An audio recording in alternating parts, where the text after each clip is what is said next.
This is a Chem Study film, a production of the Chemical Education Material Study.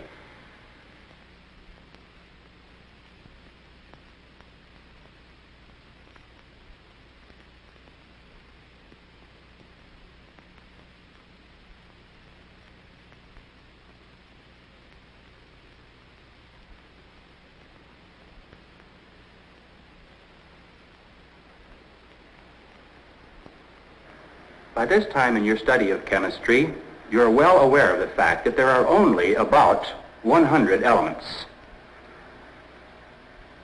From these 100 elements, it is possible to prepare literally millions of compounds. On this table, we see representative compounds arranged according to their periodic properties. The compounds on the left end of the periodic table tend to be colorless. In this central region, most are colored. On the right side of the periodic table, most are colorless.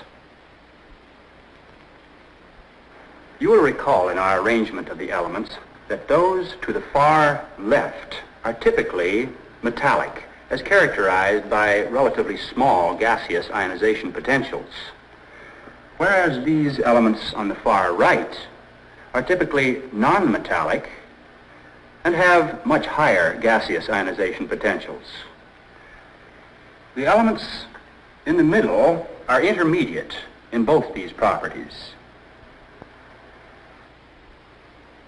In column 1, the elements have achieved a single oxidation state, 1+. Those in column 2, 2+. By contrast, those in the central region have several oxidation states. Typical chromium states are +3 and +6. Manganese, 2, 4, and 7. So, we conclude that elements in this central region are intermediate in metallic nature and oxidation behavior, and that their compounds are generally colored.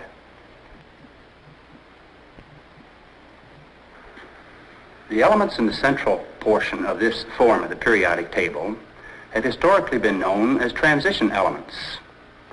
The transition elements share many properties in common, so that what we say of one would certainly be descriptive of the others. We shall focus our attention on but one of these transition elements, vanadium. Here is a sample of metallic vanadium. Notice its luster.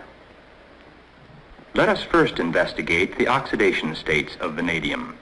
Like most metals, vanadium reacts with many oxidizing agents.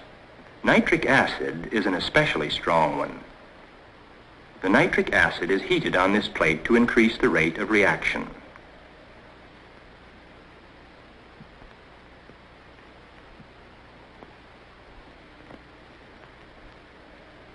The metal reacts with the nitric acid and dissolves.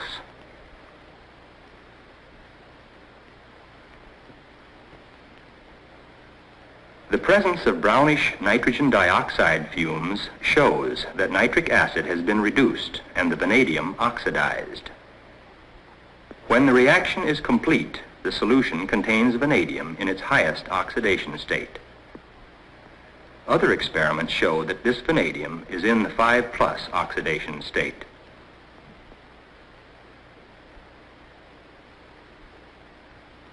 Here is a standard solution of 5+ vanadium. Let's try to reduce it to other oxidation states. Zinc is a good reducing agent. The zinc in this flask has been shaken with a small amount of mercury to form an amalgam. A color change occurs in the vanadium solution as soon as it contacts the amalgam. The amalgam provides a large clean surface for the reaction and minimizes the evolution of hydrogen gas. Shaking the flask increases the area of contact between the zinc and the vanadium solution.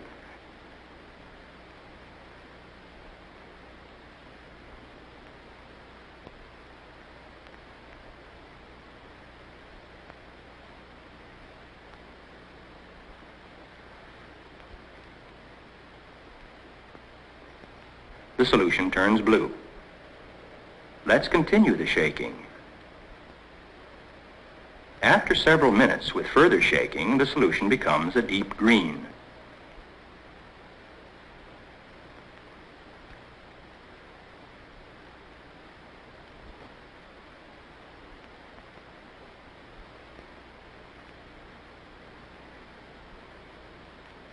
Now the green color disappears.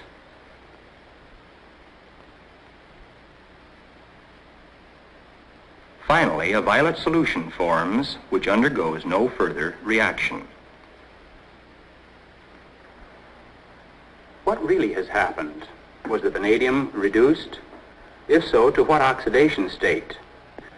Let's transfer 50 milliliters of the vanadium standard solution to a graduated cylinder with an accuracy of half of a milliliter. The solution that we're transferring then will contain 5/1000ths of 1 mole of vanadium in the positive 5 oxidation state.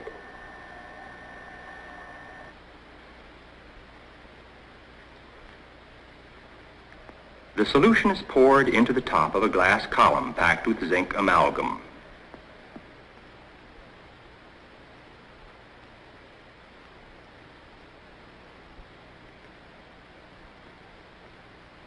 Opening this stopcock partially evacuates the flask.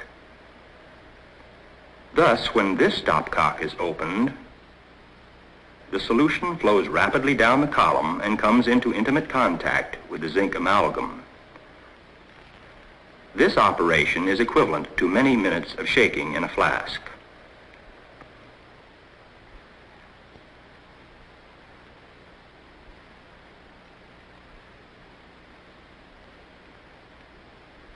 Just as before, the vanadium changes to the violet form.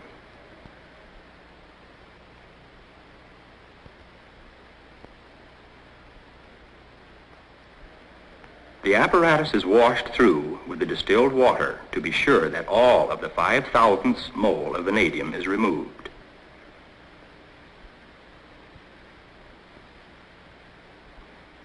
To test the oxidation state of our sample, we'll add a powerful oxidizing agent, the ceric or cerium-4 ion. The Roman numeral indicates its oxidation state. When yellowish cerium-4 acts as an oxidizing agent, it gains 1 electron per ion and becomes colorless cerium-3. Thus, each mole of cerium-4 ion will gain 1 mole of electrons.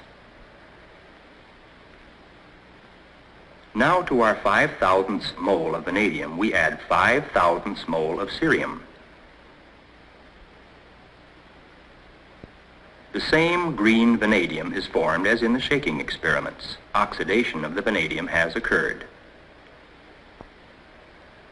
Since each mole of cerium ion has gained a mole of electrons, each mole of violet vanadium has formed a mole of green vanadium by yielding a mole of electrons. If we call the unknown oxidation state of violet vanadium N, that of green vanadium must be N+1. They differ by 1 electron per atom, or 1 oxidation number. Let's try to oxidize the vanadium further by adding another 5/1000ths mole of cerium-4 ion. The vanadium is now oxidized to the blue form. Here, each mole of green vanadium gives a mole of blue vanadium and a mole of electrons. Blue vanadium must be 1 oxidation number higher than green vanadium. Let's add another 5/1000ths mole of cerium-4 ion. We get the original yellow vanadium species, the vanadate.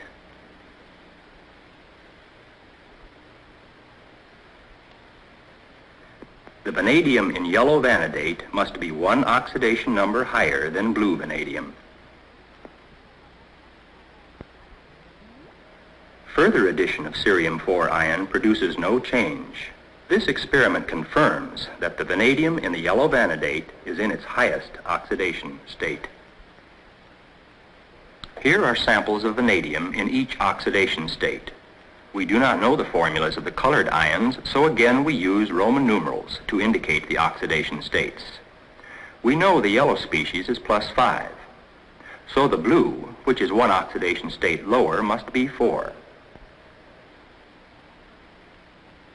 The green, 3, and the violet, 2. Now let's see if we can associate the vanadium oxidation states we have observed with the possible electron structures. The element vanadium in the free state has 23 electrons. These electrons are distributed 2 in the 1s, a total of 8 in the second, a total of 8 in the 3s and 3p, 2 electrons in the 4s, and 3 electrons individually distributed in the 3d orbitals. Let's examine the changes in electron configuration that would occur as vanadium participates in the various reactions. Or perhaps you would prefer to stop the projector and work out these changes in configuration yourself.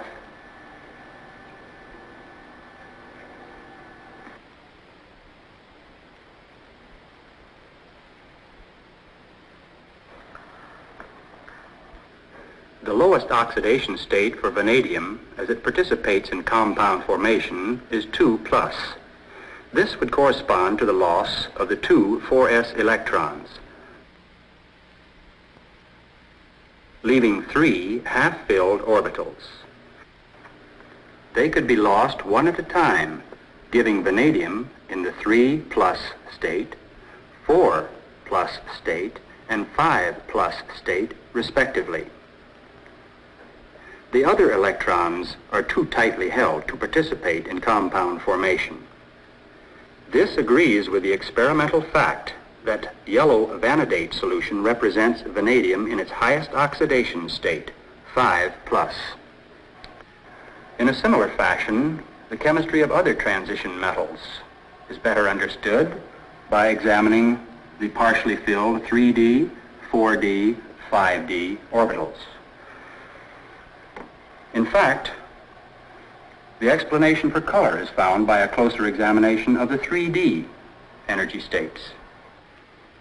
A more detailed picture shows a small energy separation. This separation matches the energy of certain visible light photons.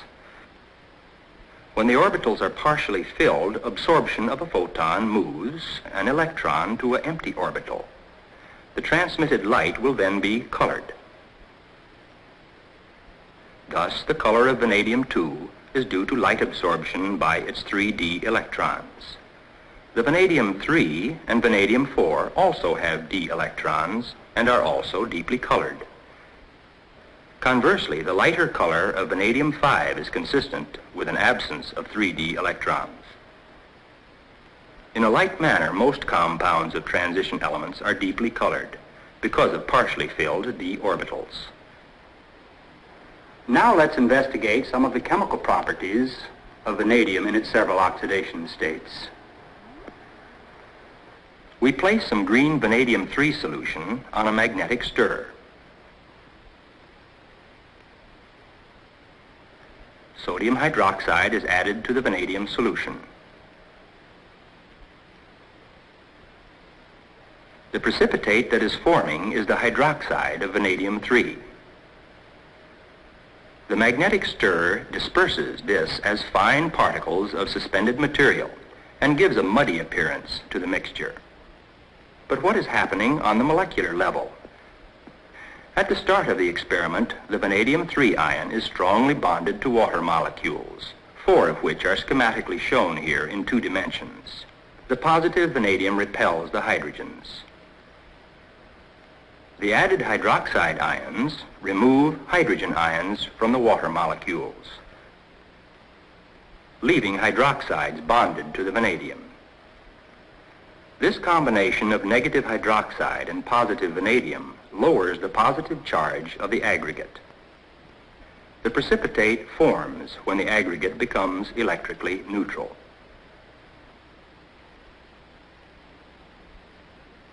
Let's add more sodium hydroxide. No reaction is visible. the neutral precipitate does not dissolve. It remains inert toward additional hydroxide ions.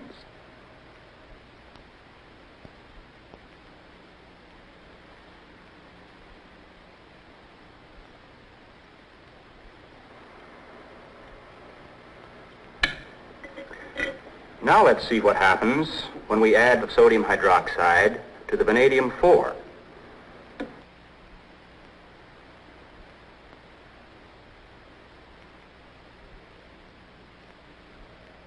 Again, a precipitate forms. Once more, we add more hydroxide.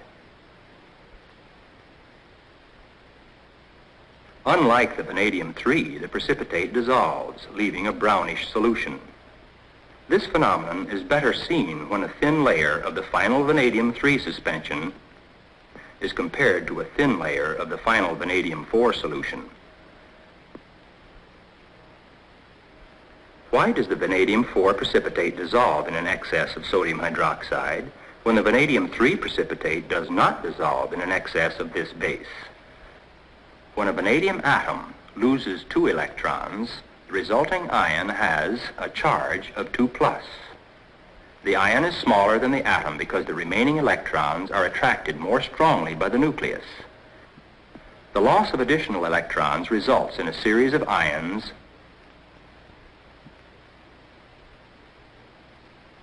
with an increase in positive charge and a decrease in volume. This difference in charge and volume accounts in part for the difference in behavior between vanadium 3 and vanadium 4.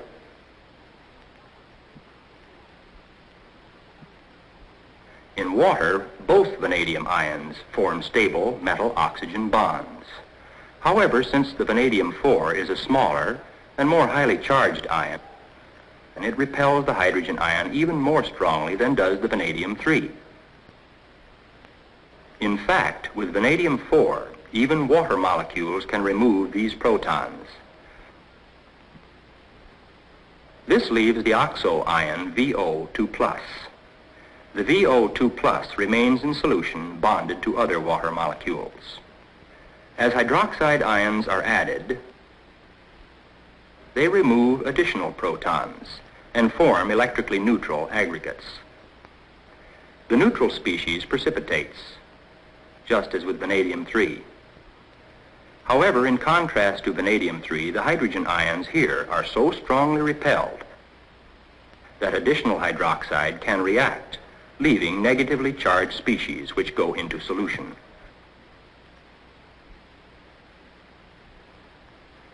Thus, the increased charge and decreased size of the vanadium 4 ion causes its hydroxide to dissolve in excess base. After the film, you might like to discuss how vanadium 2 and vanadium 5 would react with sodium hydroxide. So far, we have only concerned ourselves with the chemistry of vanadium in the presence of water molecules and the hydroxide ion. Now let's study the chemistry of some of the vanadium ions in the presence of other negatively charged ions, such as thiocyanate and sulfite. Here are samples of vanadium in its 4 oxidation states: vanadium 2, 3, 4, and 5.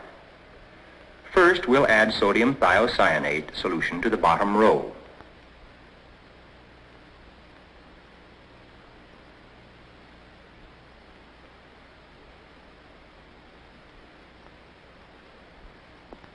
These color changes are indicative of the formation of complex ions. They contain thiocyanate and are more stable than the water complexes with which we started.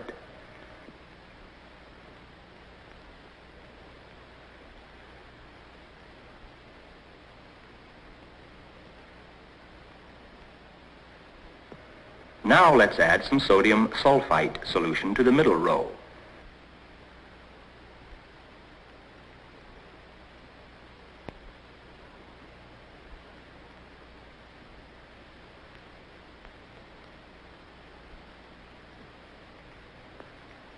Still other species of complex ions are formed.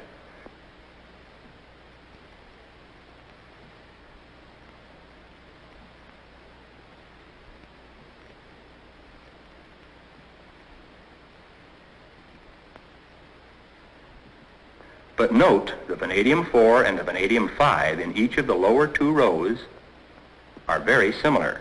This similarity is because the vanadium 5 has been reduced to vanadium 4, followed by complexing in each case. The formation of complexes is characteristic of transition elements like vanadium. We have studied some of the important chemical properties of the element vanadium. The intense color of some of its compounds, the variable oxidation states in aqueous solutions, and the formation of complex ions. All of these properties may be interpreted in terms of partially filled d orbitals.